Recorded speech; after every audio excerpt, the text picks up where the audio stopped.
Hello and welcome back to the Diversified Portfolio. I'm Pete Seat, your host and candidate for the Republican nomination for Indiana State Treasurer. You've made it to episode 2. What types of investments can the State Treasurer's Office make? First, a level set. The State Treasurer is not a day trader. They're not sitting behind a Bloomberg terminal. They're not waiting for the latest tips on investing from Jim Cramer on CNBC. This is not the wild, wild west of investing. State law has very specific guardrails for the types of investments that can actually be made. And the reasons are because the treasurer is a fiduciary. There's a bond and a trust between the office and taxpayers, a responsibility to put the best financial interest of taxpayers always first and foremost. And because the goals of these investments are safety, liquidity, and yield in that descending order of importance. Safety is all about the preservation of capital. Taxpayer dollars should be treated like a precious commodity, and preserving those dollars, goal number 1. That's why the State Treasurer's Office employs a conservative investing strategy within the guardrails set by law to minimize the risk of losing any of that capital. Liquidity is about making sure money is there when it's needed.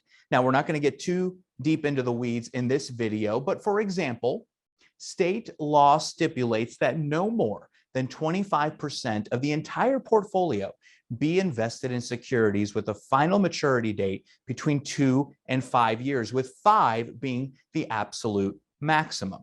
And finally, yield.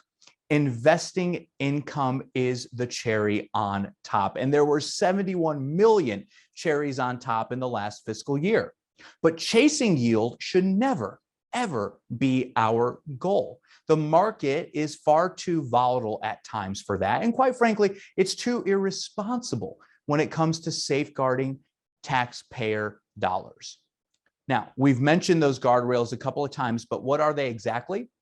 Well, they can be found in Title V, Article 9, Chapters 9 and 10 of the Indiana Code. But to save you from having to Google that, we'll just put it up right here on the screen. Among the fixed income securities that the State Treasurer's Office can invest in are U.S. Treasury bills and notes, federal agency instrumentalities, commercial paper rated A1 or P1, which is the equivalent of a AAA bond rating, municipal securities issued by an Indiana entity, money market mutual funds, certificates of deposit, repurchase agreements, and interestingly enough, Israel bonds.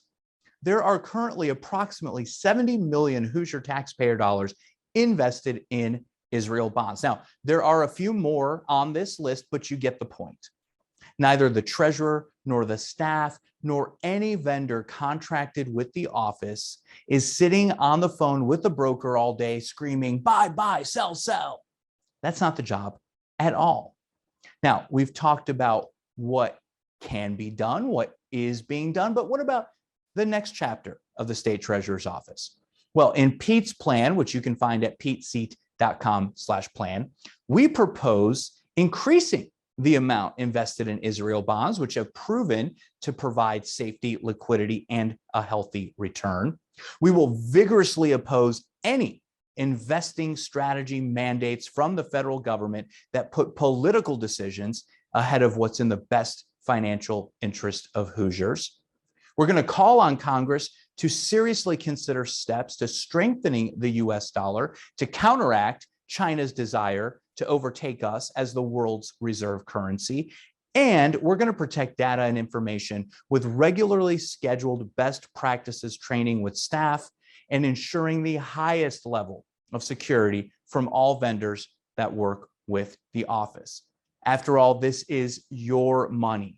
That's why safety, liquidity, and yield is so important, and why political preferences will never enter the equation.